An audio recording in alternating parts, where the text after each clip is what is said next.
Alessio Simionato in 1, Matteo Mazzurana in 2, Davor Petrovski in corsia 3, in 4 Alessio Gerardin, Marco Deano in corsia 5, in 6 Alessio Boretti, Federico Gambi in 7 e Samuele Visentin in 8.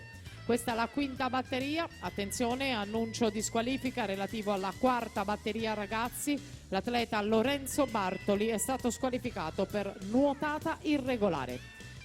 Per la prima batteria junior femmine sono ai blocchi Giorgia Pascutti in 2, Cristina Federici in 3, Nadia Pavanne in 4, Jennifer Dede in 5, Annalisa Gnigoi in 6, Lara Padoin in 7.